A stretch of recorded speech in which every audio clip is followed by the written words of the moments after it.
Hola mentes curiosas, ¿qué tal? ¿Cómo estáis? Bienvenidos a Hiperactivados, bienvenidos a este humilde canal de psicología que esperamos también que se convierta en vuestro canal de psicología y bienvenidos a este primer episodio que hemos llamado la sección Querido Millennial, ¿no? En la que vamos a intentar acercar un poquito pues, contenidos que en principio son más interesantes, ¿no? Y que pueden resultar más interesantes para la población joven y actual, pero también queremos que sea un poco para que nos sirva para los que no somos de esta generación Z, que no lo somos, o yo al menos seguro que no lo soy. Yo estoy ahí. Que nos ayude un poco más a comprender y a entenderles y saber por qué tienen esos gustos y intereses, por qué actúan muchas veces de esta determinada manera. Entonces, para esto, que no lo he presentado, se me olvidaba, como yo la conozco mucho, pienso que los demás la conocéis, tengo a Jessica San. ¿Qué tal, Jessica? ¿Cómo estás? Muy bien, la verdad, con muchas ganas, en concreto de esta sección, de poder acercar todas esas demandas y preocupaciones que solemos tener de jóvenes y acercarlas a los que no lo somos tanto. Entonces, bueno, empezamos, metemos cabecera y vamos al lío. Eso es. Va.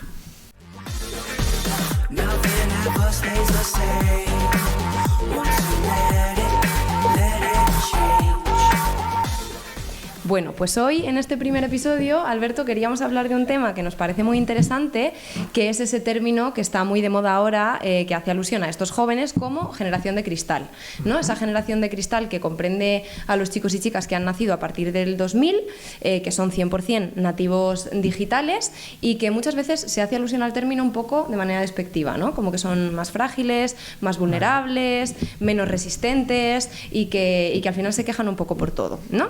Entonces, antes de empezar a hablar de ellos, de las características que tienen, sí que os queríamos pedir, porque estamos empezando y nos sería de muchísima ayuda, que os podáis suscribir, que es obviamente completamente gratuito y que nos ayuda pues, a poder llegar a más gente y a difundir al final esto, que es lo que queremos. Sí, queremos crear una pequeña comunidad, ¿no? Entonces, bueno, empezamos. Si nos ayudáis, si dais a botón, nos ayudáis. Así Justo. que, estupendo. Vamos a empezar, Jessica, si quieres, un poco encuadrando, ¿vale? No nos vamos a meter a definir las diferentes generaciones, porque si no, al final nos alargamos mucho, pero vamos a acotar de cuándo a cuándo va la generación Z y en concreto luego quiénes son los que se consideran generación de cristal. Vale, pues generación Z serían los nacidos desde 1994 hasta 2010, más o menos. Pero en concreto la generación de cristal es aquella que es 100% nativa digital, cuando ya esto está incluido en el día a día de nuestras vidas. Entonces, generación de cristal a partir del 2000. Los que nacieron a partir de esa época y que ya viven un poco con el móvil debajo del brazo. Porque supuestamente lo que marca el punto de corte de inicio, ¿no?, de lo que es la generación Z es la llegada a los domicilios domésticos de Internet. Exacto. ¿No? Lo que pasa es que es verdad que ahí se inicia, pero hasta que se vuelve como algo normal, ¿no?, que todos los domicilios lo tienen, es más a partir del 2000, que es cuando hablamos de que son esta generación más de cristal. Exacto. ¿No? Vale. Yo creo que una primera reflexión, ¿no?, que yo, cuando hablamos, nosotros trabajamos mucho con población joven y población que son Z, ¿no? La que como ya los pequeñitos son alfa, ¿no? Ya son generación alfa. Que bueno, que yo creo que van a compartir muchas características similares. Pero bueno, entonces, y hablamos de estos temas, es verdad que lo haremos un poco al final de reflexión, ¿no? Pero que muchos lo viven de una manera despectiva, ¿no? Que se les critica, como tú has dicho, de que son más débiles, son más frágiles. Y yo creo que es bueno, primero, entender que creo que todas las generaciones anteriores han llamado a las generaciones venideras como más caprichosas, más débiles, porque también el contexto vital a lo mejor no era tan negativo como podía ser pues, hace 40 años. Totalmente. ¿No? Y entonces siempre se ha tildado. Yo recuerdo, ¿no?, que a nosotros también se nos decía que éramos más vagos, que teníamos menos capacidad de trabajo, que éramos más caprichosos, que éramos más inmediatos. Yo creo que es una cosa que tiende a ser algo común. Totalmente, totalmente. Yo creo que ya de adolescentes, en ese momento en el que llega el internet a casa, son muchos los adultos que nos transmitían: es que ya no tienes ni siquiera necesidad de abrir un libro, es que ahora lo buscas todo a través de internet, y eso pues otorga ciertas comodidades que eran visibilizadas un poco como que no teníamos capacidad de esfuerzo. Esto les llega a ellos por 10. Totalmente. Entonces vamos a hacer una cosa, un primer ejercicio. Tenéis un hijo de la generación Z, poneros en vuestra cabeza, pensar, intentar ver, imaginaos cómo es. Si sois de la generación Z, también paraos a pensar, porque vamos a lanzar las 7 características, ¿no?, que nosotros creemos que definen a ese tipo de población, ¿no?, a los jóvenes. Vamos a mencionarlas simplemente por encima, luego profundizamos y vamos viendo cada uno cuáles consideramos que son las más representativas. Hacemos un retrato, de esta etapa. Un perfil psicológico. Eso es, eso es. Primera característica, la que venimos diciendo: están conectados digitalmente. Es verdad que esto es súper accesible. Segunda, y en parte relacionada con la primera, concienciados socialmente. Tercera característica, tienen una mayor sensibilidad, que es en parte lo que les lleva a estar más concienciados socialmente. Después, que necesitan esa inmediatez, en parte por las redes sociales, aunque ahora veremos, y eso a veces les hace ser más irreverentes, que sería la siguiente característica. Y las dos últimas, una alta deseabilidad social y unas altas expectativas. Vale. Y con esto, que no las queremos categorizar en cuáles son positivas y en principio cuáles son, porque creo que todo tiene su doble lectura. Exacto, ¿no? exacto. Entonces, voy a intentar pensar cómo sería un poco el perfil de un joven. Lo primero que yo creo que tenemos que tener todos claros es que al final no podemos generalizar. Y dentro de la población joven, igual que dentro de cualquier tipo de rango de edad, nos vamos a encontrar con perfiles muy opuestos, muy distintos, ¿no? Yo creo que es una cosa que pasa. Nos vamos a encontrar perfiles que tienen una mentalidad, una cultura a lo mejor familiar más conservadora, otros más progresista. Entonces yo creo que esto puede cambiar determinadas cosas, pero vamos a hacer un poco lo que queremos, que es un patrón un poco común.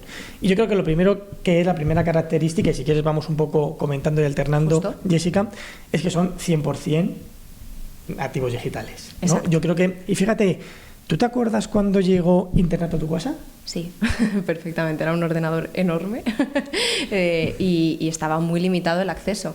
Pero ya recuerdo que habría, pues eso, todas las posibilidades de querer explorar, que además en la adolescencia, precisamente una de las características como tal de la adolescencia es esa búsqueda de explorar y de querer abarcarlo todo. Pues teniendo acceso a todo, o pensando ellos que tienen acceso a todo, esto abre un mundo de posibilidades. Totalmente. ¿No? Pero yo es que me acuerdo eso de lo que tú dices, ¿no? Había un ordenador, la tecnología no estaba tan metida como está ahora, que yo creo que es lo primero que tenemos, que es la gran característica que la define. Es decir, la tecnología ya la tienen, la saben, incluso yo siempre se habla que a los niños pequeños, a los bebés, hay que intentar pues librarles de pantallas, ¿no? Bueno, yo he sido papá hace 11 meses, ¿no? Y una cosa que es, oye, vamos a intentar que no haya pantallas hasta los 2 años, de momento así como de base, ¿no? Pero yo estoy seguro que si yo a mi hija le doy el móvil, me sabe hacer el scroll, me sabe pasar, incluso antes que ponerse a andar. Exacto. ¿Vale? Entonces, sí. porque yo creo que han nacido con eso.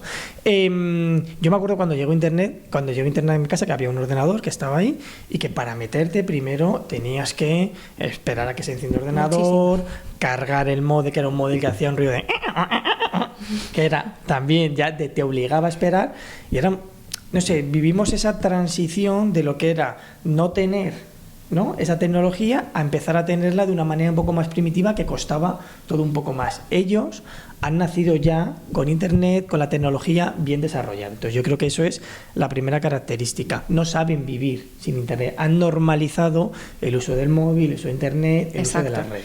Y creo que además esto que planteas, de que el uso de internet es tan rápido, hoy en día internet obviamente no tiene nada que ver con esto que estabas contando, conlleva otra de las características asociadas, que es esa necesidad de inmediatez, ¿no? Y ese esfuerzo que tienen que hacer para hacer una pausa y tener esa paciencia de esperar, ¿no? Creo que esto es súper difícil y genera muchísima frustración en jóvenes. De repente un día se cae WhatsApp y esto, Twitter... Es un caos. Bueno, Twitter, X, arde, ¿no? De repente no sabemos esperar, no sabemos estar comunicados de otra manera. En parte, obviamente, porque esto es a lo que están acostumbrados desde el momento en el que nacieron, sí. Pero fíjate, yo creo que también a los que no somos también nos pasa. Lo que pasa es que, por ejemplo, a mí en el momento en que se cae WhatsApp, yo ya no lo vivo, yo personalmente, hay gente yo de mi entorno, de mi edad, que lo vive también con cierto estrés, ¿no? Yo pienso, qué liberación. Por lo menos el tiempo que sea es un tiempo de desconexión, de no tener que estar pendiente de eso, ¿no? Sí. Pero creo que también a nosotros nos genera ansiedad cuando pasa eso, cuando vemos que se nos acaba la batería del móvil. Creo que todas estas cosas también nos estamos metiendo. Y creo que todos, lo que pasa es que nuestros chicos en un periodo donde se están desarrollando, de un periodo de mayor vulnerabilidad, todos vivimos en un contexto de más inmediatez. Y creo que nos estamos perdiendo la capacidad de esperar.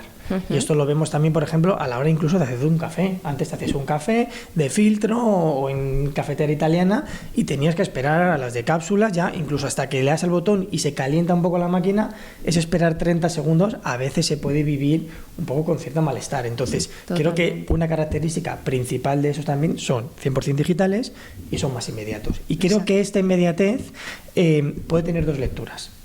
¿Vale? Creo que puede tener una lectura de que, por ejemplo, mira, cómo se mueven ahora mismo los vídeos, ¿no? Sabemos que hay vídeos que son de corta duración, ¿no? Y entonces ellos simplemente, cuando a los primeros 5, 6, 7 segundos es un contenido que no les gusta, rápidamente pasan.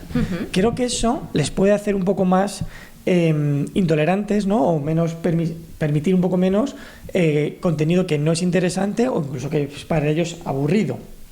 Pero también les ayuda a tener la capacidad de saber discriminar más rápidamente qué es lo que no quieren, ¿vale? Que no digo que sepan lo que quieren, ¿vale? Pero creo que ya el saber lo que no quieres ya es un paso. Es un avance. Esto les lleva muchas veces a otra de las características que planteábamos, que es esa conciencia social, ¿no? O sea, yo creo que las redes sí que acercan también un poco precisamente a poder observar aquellos vídeos, aquellas cosas que no te están gustando y mejorar tu crítica hacia aquellas cosas que tradicionalmente venían un poco impuestas, ¿no? Yo sí que tengo esa sensación de que actualmente los jóvenes son mucho más críticos, como tú decías, más tolerantes, pero también pues con temas de maltrato, con temas de sexualidad, con temas de salud mental, con temas de orientación sexual. Creo que en ese sentido sí que están mucho más concienciados. Yo fíjate que he dicho hace 30 segundos que son más intolerantes a aguantar el aburrimiento, aguantar contenido que no les... Pero creo que, en cambio, se han vuelto mucho más tolerantes y mucho más abiertos a la inclusión, a la diversidad, ¿no? A, como tú dices, a la conciencia social, a, por ejemplo, pues al no testear, ¿existe? Testar con animales, ¿no? Entonces, creo que es verdad que tienen esa mayor conciencia. Sí. También es cierto que vamos un poco a lo mismo. Yo creo que hay un poco polar. Yo me encuentro jóvenes, por ejemplo, ¿no? Que le están metidísimos y le interesa muchísimo la política, y otros a los que no están nada metidos y no les interesa y están totalmente desmotivados y porque ven que da igual lo que hagan, que no va a servir. Sí. Pero sí es cierto que también lo que yo sí veo, y esto a veces los adultos lo vivimos incluso pues como desafíos, como esa irreverencia que también tenemos que hablar, de que opinan de todo.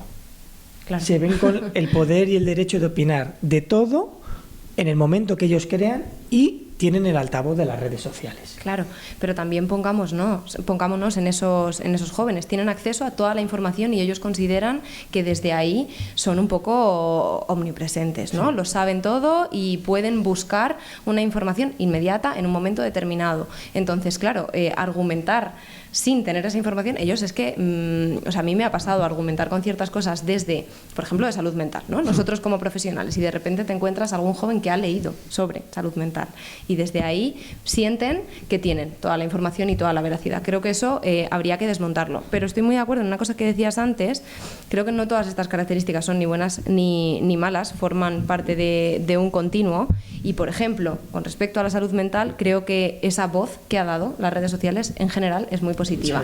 Es cierto que también hay algunas cuentas que pueden propiciar algunos problemas de salud mental, pero en general yo siento que en esta última generación está mucho más normalizado el ir al psicólogo, el expresarte emocionalmente y el normalizar pues cosas que antes quizá no estaban tan normalizadas. Sí, yo estoy plenamente de acuerdo. Creo que eso ha ayudado mucho a normalizar, ¿no? Y a entender que ir a terapia no es algo que tenga que generar vergüenza y a estar mucho más en contacto con las emociones. Y creo que, por ejemplo, que hilamos, ¿no?, esta irreverencia que hablamos de poder opinar de todo, también les lleva a cuestionar todo, ¿no? Se cuestiona mucho más las conductas machistas que estabas hablando, se cuestiona mucho más cosas que dábamos por hecho. Por ejemplo, una cosa que nosotros cuando incorporamos gente al equipo, incorporamos gente que son de la generación Z, que son jóvenes, lo que sí que nos damos cuenta es que ya tienen mucho más claro que no están dispuestos a permitir cosas que nosotros estábamos acostumbrados. Claro, estamos acostumbrados, que es entender que el primer trabajo que uno tiene que ser, hablando claro, un poco comer mierda. Totalmente. ¿No?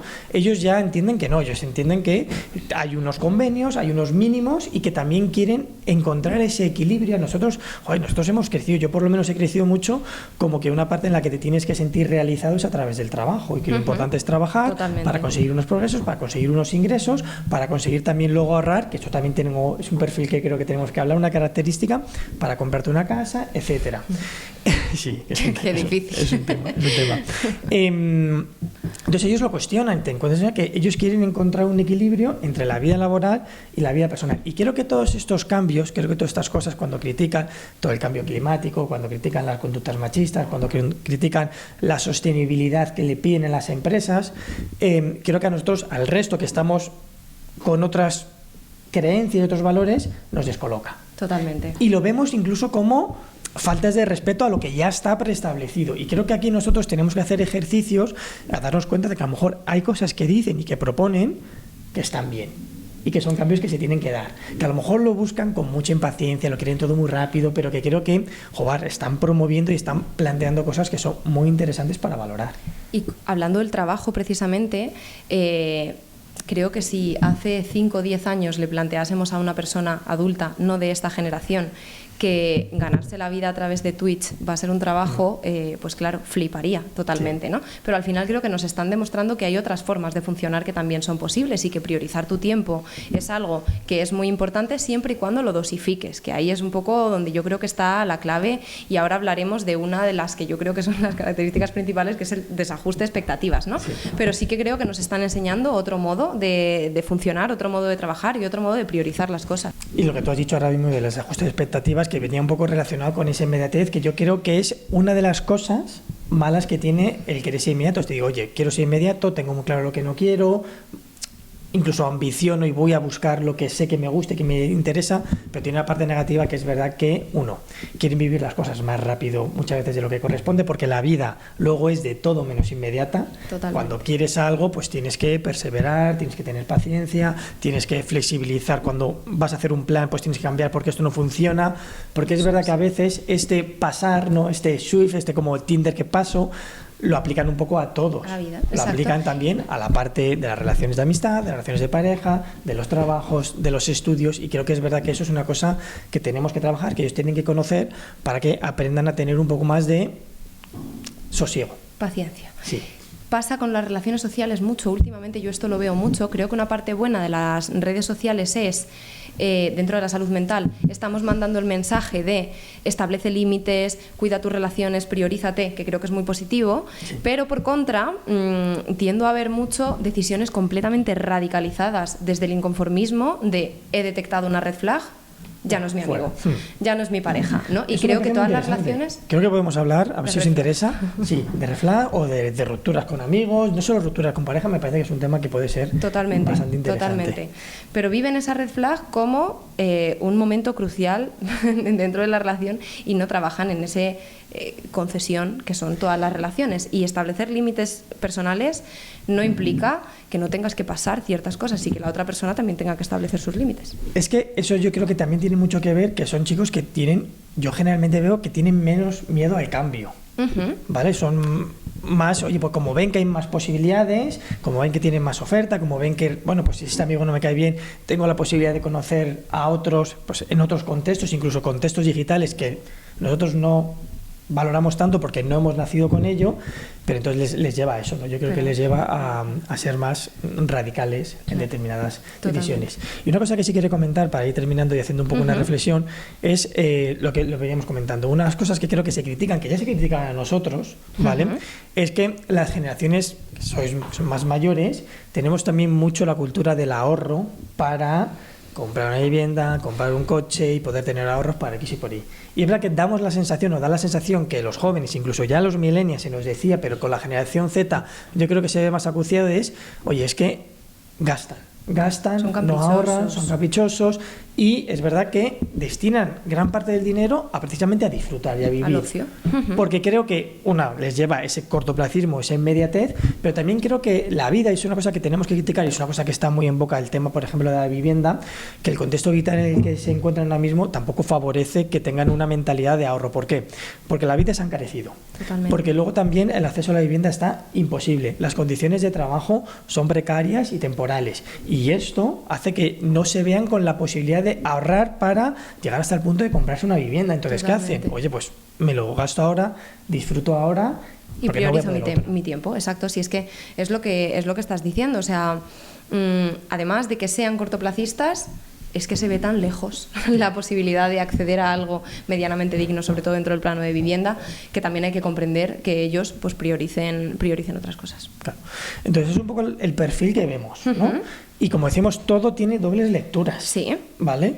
Pero yo creo que nosotros sí sacamos en claro es que llamarles generación de cristal de una manera despectiva, creemos que es irreal. Obviamente, claro que viven las cosas más intensamente porque lo expresan más, porque es verdad que tienen lo que hablamos, ¿no? Esta inmediatez, esta más ambición, esta a veces no ajusta bien las expectativas, les hacen que tienen unos niveles de frustración más altos, y que lo expresan más, y que lo dicen más, y que tienen más altavoz, ¿no? Y que Sí. se ven más con el poder de, oye, yo lo digo y no me lo callo, que es un poco la represión emocional a la que nosotros también se nos ha educado y hemos vivido, ¿no? Sí.